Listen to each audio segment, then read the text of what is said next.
महायुतीत अंतर्गतच एकमेकाचे कसे कपडे फाडाफाडीचे काम सुरू झालेलं आहे। नेते एकमेकाचं वस्त्रहरण करू लागलेले आहेत।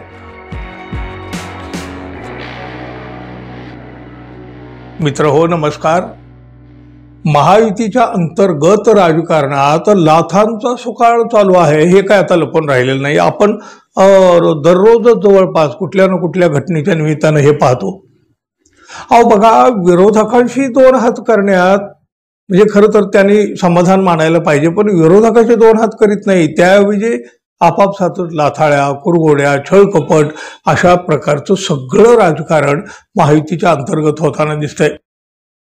महायुतीतल्या प्रमुख पक्षातले हे जे तीन बडे नेते फडणवीस, अजित पवार, एकनाथ शिंदे, बघा कुठल्या ना कुठल्या निमित्तानं ते एकत्र येतात। मग ती बैठक असेल, कार्यक्रम असेल, अहो समोर समोर आलं ना की हे फक्त हसण्याचं नाटक करतात, पण आतून मात्र वेगळाच तमाशा सुरू असतो। बरं, अवघा महाराष्ट्र याकडे बारकाईने पाहतोय ना हो।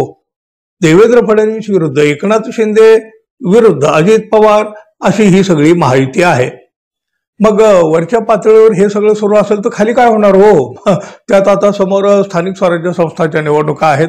या निवडणुकीच्या निमित्तानं प्रचंड गदारोळ पाहायला मिळणारच आहे। नव्हे तो आता सुरू सुद्धा झाला। बघा, त्या नंदुरबार जिल्ह्यातून पहिला बार उडाला सुद्धा। एकनाथ शिंदे गटाला भाजपा नेहमीच दुय्यम स्थान देत आलेला आहे। जिथं दाबता येईल तिथं शिंदे गटाला दाबून टाकलं जात आहे, त्याचा प्रभाव कमी केला जात आहे। संधी एकही अशी सोडली जात नाही।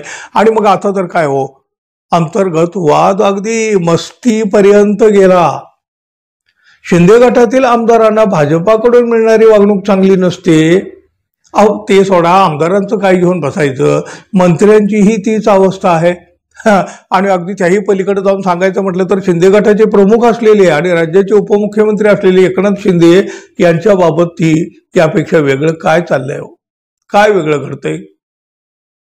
भाजपाचे आमदार विजयकुमार गावित यांनी तर सरळ सरळ शिंदे गटाची मस्ती जिरवणार असल्याचं म्हटलंय।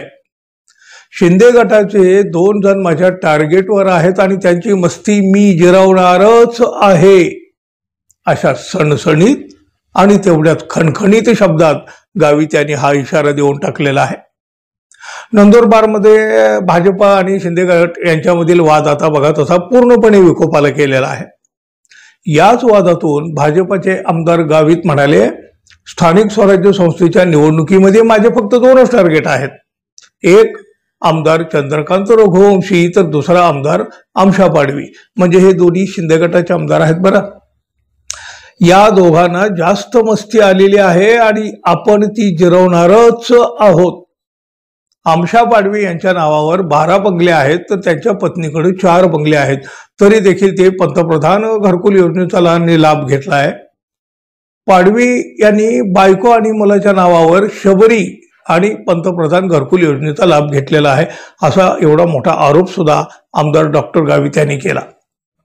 गावित यांनी एवढे खळबळजनक आरोप केल्यानंतर शिंदे गटाकडून त्याला उत्तर दिलं गेलं।